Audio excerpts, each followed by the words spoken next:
అనగనగా అబకపురం అనే ఒక సంపన్నమైన గ్రామం ఉండేది. అక్కడ వరి పొలాలు, పళ్లతోటలు, చెరువులు ఉండేవి.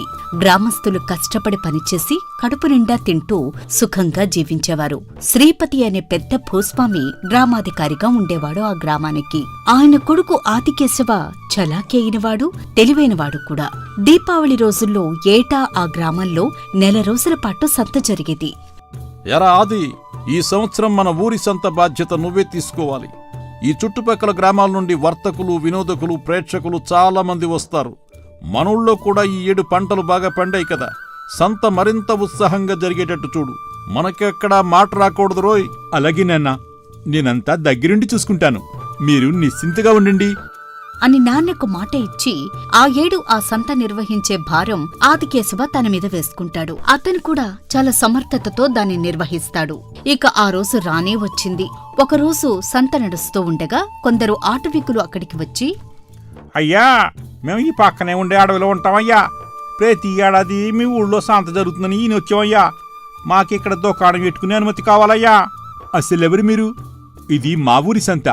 బయటవారు ఇక్కడికి రాకూడదు. అసలు మీకిక్కడేం పని అని ఆది ఆటవికుల పెద్దను అడుగుతాడు. బాబా, మేము పని మీద వచ్చామయ్యా. మేము మూలికలు, మందులు అమ్ముకోవడానికి వచ్చాం అంటాడు ఆ కోయదొర. అయితే ఇదంతా గమనిస్తున్న ఆది దగ్గర పనిచేస్తున్న సింగడు వెంటనే ఆదిని పక్కకు పిలిచి ఇలా అంటాడు. అయ్యా, వాళ్ళ మాటలు నమ్మకండి. వాళ్ళు దొంగలు, మోసగాళ్ళు కూడాను. వీళ్ళు మూలికలు అమ్ముతూ ఎక్కడ సంత జరిగినా అక్కడికొచ్చి అక్కడ దొంగతనాలు చేస్తుంటారయ్యా. అయితే ఇక్కడెందుకు? వెంటనే వాళ్ళని వెళ్ళిపోమని చెప్తాను. అయ్యా, ఆ తప్పు మాత్రం సీకండి అయ్యా. ఎందుకంటే వాళ్ళకి మంత్ర విద్యలు కూడా వచ్చు. చేతబడులు లాంటి పూజలు చేస్తా ఉంటారు. మనం ఇప్పుడు వాళ్ళని కాదంటే వాళ్ళు మన మీద ప్రయోగిస్తారు. కాబట్టి చాలా జాగ్రత్తగా చెప్పాలయ్యా అని సింగడు చెప్పడంతో కొంతసేపు ఆలోచించిన ఆది వాళ్ళెక్కడ తమ ఊరికి చెడు చేస్తారోనని భయపడి వాళ్ల వద్దకొచ్చి, సరే అయితే మీరు వచ్చి ఇంతలా అడుగుతున్నారు కాబట్టి కాదనలేకపోతున్నాను. మీరంతా ఇక్కడే గుడిసెలు వేసుకుని దుకాణం పెట్టుకోండి. కానీ మా ఊరి లోపలికి మాత్రం రాకూడదు. సరేనయ్యా, అది చాలు మాకు. మా పని మేము చేసుకుపోతామయ్యా అని నర్మగర్భంగా అనేసరికి ఉలిక్కిపడిన ఆది మళ్ళీ ఇలా అంటాడు. ఏమన్నారు? మీ పని మీరు చేసుకుపోవడం ఏంటి? అదేనయ్యా, మా వ్యాపారమే చేసుకుపోతామని చెప్తున్నానయ్యా. అంతేనయ్యా, అంతే. సరే సరే కానివ్వండి అని అక్కడ్నుండి వచ్చేస్తాడు ఆది. అయితే సింగడు మాత్రం మరోసారి ఆదిని హెచ్చరిస్తూ ఇలా అంటాడు. అయ్యా, వాళ్ళకి భూత పేద పిశాచాలు ఆధీనమై ఉంటాయ్యా. ఇష్టం లేని వాళ్ళ మీదకి వాటిని పంపిస్తారు కూడాను. కాబట్టి వాళ్ళతో మనం కొంచెం జాగ్రత్తగా ఉంటే మంచిది. అవునవును, నువ్వన్నది నిజమేరా. వాళ్ళని ఒక కంట కనిపెడుతూ ఉండు. ఆ ఆటవికులు గ్రామంలోకి అడుగుపెట్టిన 2 రోజుల్లో ఆ ఊళ్ళో 2 పెద్ద దొంగతనాలు జరుగుతాయి. అది ఒక నగల వ్యాపారి ఇంట్లోనూ, ఒక వర్తకుడి ఇంట్లోనూ దొంగలు పడి దోచుకుంటారు. అయ్యా, మనం అనుకుందంతా అయింది కదా. ఆ ఆటవికులు మన ఊళ్ళోకి రాగానే అప్పుడు ఊళ్ళో 2 దొంగతనాలు జరిగాయి. ఇవి తప్పకుండా వాళ్ళే చేసుంటారు. సరే సరే, వెంటనే వెళ్లి వాళ్ల గుడిసెల్లో వెతికించండి. అక్కడ పోయిన సొమ్మేదైనా దొరికితే అప్పుడు మనం గట్టిగా మాట్లాడడానికి అవకాశం ఉంటుంది అని చెప్పడంతో అందరూ ఆ ఆటవికుల గుడిసెల్లో వెతగ్గా ఆ పోయిన నగల్లో ఒకటి వారికక్కడ దొరుకుతుంది. దాంతో ఆ ఆటవికుల పెద్దను పట్టుకుని గట్టిగా అడిగినా వాళ్లు ఆ దొంగతనం చేసినట్టు ఒప్పుకోరు. అయ్యా, మనం ఎంత అడిగినా వాళ్ళు నిజం ఒప్పుకోవట్లేదు. పోనీ గట్టిగా కొట్టి వాళ్ళని ఒప్పిద్దామంటే వాళ్ళు పగతో మన ఊరిని ఏం చేస్తారని భయంగా ఉందయ్యా. ఇప్పుడు ఏం చేద్దామంటారు? సరే అయితే వాళ్ళని వెంటనే ఈ ఊరి నుండి బయటకు పంపేయండి. ఈ దొంగతనం గురించి పోలీసులకు ఫిర్యాదు చేద్దాం. ఇక మిగతా సంగతంతా వాళ్లే చూసుకుంటారు అని చెప్పడంతో ఆ ఆటవికులందర్నీ వెళ్లగొట్టి ఆ దొంగతనం గురించి పోలీసులకు తెలియపరుస్తారు. అయితే వెళ్లిపోయేటప్పుడు ఆటవికుల పెద్ద ఆదికేశవను బెదిరిస్తూ, దొరా, నిన్ను ఇంతటితో వదులుతావనుకోకో. మా శక్తి గురించి నీకు తెలుసుగా. నీ మీదకి దెయ్యాలు పంపిస్తాను, కాసుకో. ఆ దెయ్యం నిన్ను బతికున్నంతకాలం పీకు తింటానే ఉంటది, సోత్తా ఉండో అని బెదిరిస్తాడు ఆ కోయదొర. అయితే ఆటవికులు వెళ్లిపోయే లోపల పోలీసులు వచ్చి వాళ్ళని పట్టుకుంటారు. ఆదికేశవ ధైర్యం గలవాడే గాని అతని మూఢ విశ్వాసం అతని మనసులో పురుగులాగా చేరి తొరుస్తూ ఉంటుంది. అయ్యో, ఇప్పుడు ఈ కోయదొర నన్నేం చేస్తాడో ఏంటో. అప్పుడే నాకేదో అయినట్టుగా భయంగా ఉంది. కానీ ఏం చేయాలో తెలియటం లేదు. అలా తనను ఏదో దెయ్యం ఆవహించిందన్న భయం అతన్ని వెంటాడుతూ ఉంటుంది. త్వరలోనే అతని మనసు బరువెక్కిపోతుంది. రాత్రిపూట సరిగా నిద్ర పట్టదు. కళ్ళు మూసుకుంటే పీడకలలొస్తూ ఉంటాయి. అతను తీవ్రమైన ఆరాటానికి గురవుతాడు. ఇంతలో సంత ముగుస్తుంది. అయ్యా, మన పనులన్నీ పూర్తయిపోయి కదా, ఇక మనం ఖాళీగా ఉండాలి. మీరు మాత్రం జాగ్రత్త అయ్యా, ఆ కోయిదొర విషయంలో అని ఆదికేశవ మనసులో ఒక అనుమాన బీజం నాటి వెళ్లిపోతాడు సింగయ్య. ఇప్పుడు ఆదికేశవకు చేతినిండా పని కూడా లేదు. అందుచేత చీటికి మాటికి ఆటవికుల పెద్ద అన్న మాటలు, దెయ్యం గురించిన ఆలోచనలు అతని మనస్సులో మెదులుతాయి. అతను తన గది దాటి బయటికి రావటం మానేసి విచిత్రమైన మనోవ్యాధికి గురవుతాడు. అతనిలో ఉన్మాద లక్షణాలు కూడా కనిపిస్తాయి. అదిగో అదిగో దెయ్యం ఆ మామిడి కొమ్మ మీద కూర్చునుంది అంటూ పిచ్చి పిచ్చి మాటలు మాట్లాడటం ప్రారంభిస్తాడు. ఆటవికులు ఆదికేశవ్ మీద నిజంగానే చేతబడి చేసి ఏదో దెయ్యాన్ని పంపించేరనే నమ్మకం గ్రామంలో అందరికీ కలుగుతుంది. అందరికీ బెదురు పట్టుకుంటుంది. చీకటి పడ్డాక జనం బయటికి రావటానికి భయపడేవారు. అసలు మీరు ఎందుకలా తయారయ్యారు? అసలు మన గ్రామ జీవితం ఇలా అస్తవ్యస్తమైపోయిందేటి? పోలీసులు పట్టుకుపోయిన ఆటవికుల గురించి ఏం తెలియటం లేదు. ఒకవేళ నేరం రుజువు చేయలేకపోతే వాళ్ళని వదిలేశారేమో.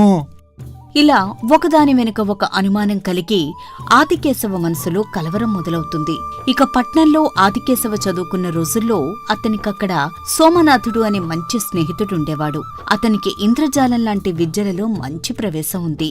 ఆదికేశవ పరిస్థితి గురించి తెలుసుకున్న సోమనాథుడు వెంటనే అతన్ని పట్టుకున్న వ్యాధి గురించి ఏవైనా చెయ్యాలని నిశ్చయించుకుని మానసిక వ్యాధులకు చికిత్స చేసే ఒక వైద్యుడి వద్దకు వెళ్లి తన స్నేహితుడి పరిస్థితి పూర్తిగా వివరిస్తాడు. ఆటవికుల పెద్ద తన మీదేదో ప్రయోగం చేశారని కదా నీ స్నేహితుడి నమ్మకం. నీ దగ్గర అంతకన్నా శక్తులున్నాయని అతన్ని నమ్మించి నీ ఇంద్రజాలంతో దయ్యాన్ని పారదోలినట్టు అతనికి రుజువు చేసినట్టయితే అతను తప్పకుండా కోరుకుంటాడు. ఇది ప్రయత్నించుడు అని చెప్తాడు ఆ మానసిక వైద్యుడు. దాంతో ఇక తన మిత్రుడు ఆదికేశవ కోసం సోమనాథుడు తాను చేయవలసిన దాని గురించి 2 రోజుల పాటు దీర్ఘంగా ఆలోచించి ఎన్నో పుస్తకాలు తిరిగేసి చివరికి ఒక పథకం వేస్తాడు. ఇప్పుడు నాకర్థమైంది. నా ఉపాయంతో నా స్నేహితుల్లో భయాన్ని పోగొట్టి అతనిలో మార్పు తప్పకుండా తీసుకొస్తాను అని ఒకరోజు మధ్యాహ్నం అతను అపకపురం వచ్చి తన మిత్రుణ్ణి చూస్తాడు. ఆదికేశవ చిక్కి శల్యమైపోతాడు. సోమనాథుణ్ణి చూసి ఆదికేశవ బలహీనంగా నవ్వి, మిత్రమా, ఈ దిక్కుమాలిన దెయ్యం నన్ను పీల్చి పిప్పి చేస్తోంది. నేనింక ఎంతో కాలం బ్రతకను మిత్రమా అని అంటాడు ఆదికేశవ. అంతలోనే ఆదికేశవ నిట్టూర్చి ఏదో ఆలోచనలో మునిగిపోయి అంతలోనే మళ్ళీ కెవ్వున అరిచి, అదిగో అదిగో ఆ చెట్టు కొమ్మ మీద దెయ్యం ఉంది, అది నన్ను తినేస్తుంది అని అరుస్తూ ఉంటాడు.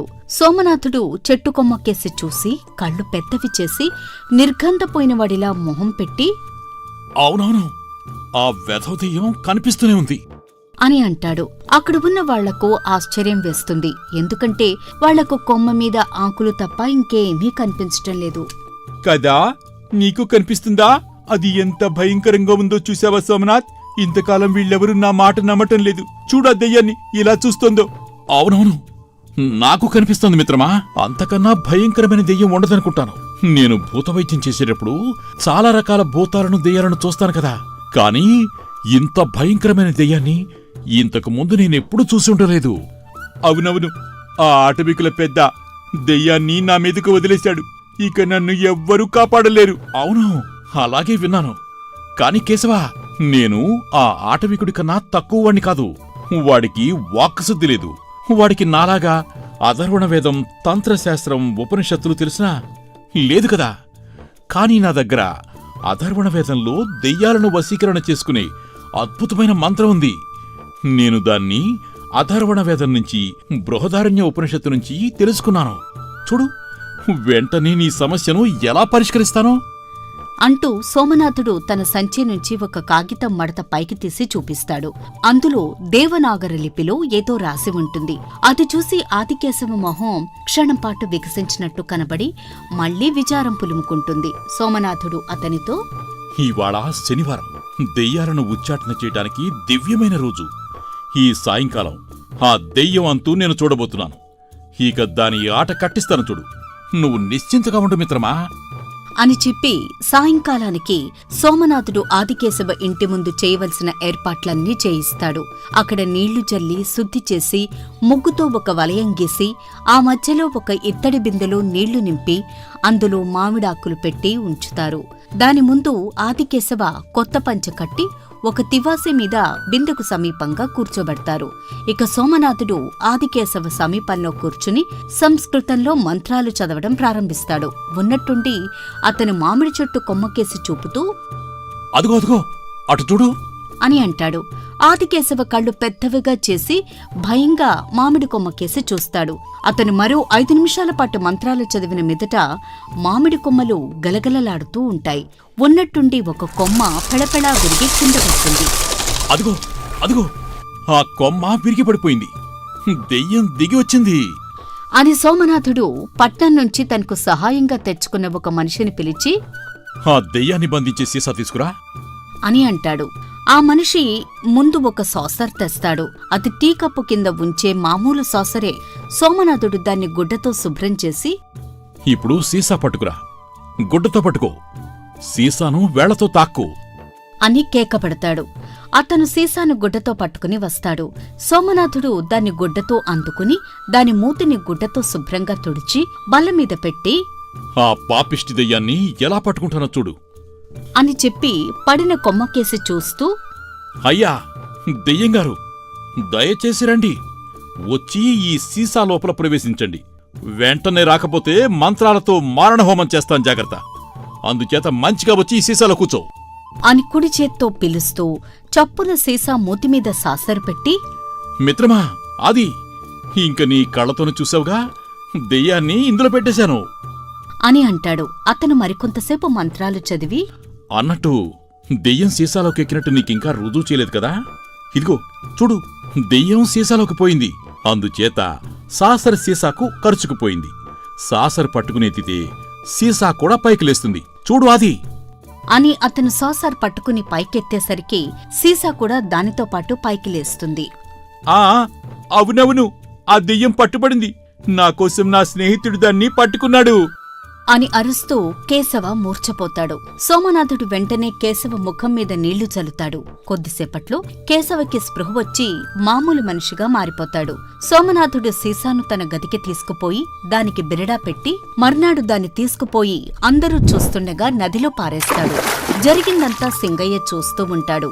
సింగయ్య సోమనాథుణ్ణి కలిసి అసలు మీకు నిజంగా దెయ్యం కనిపించిందయ్యా? మీరు నిజమేంటో నాకు చెప్పండి.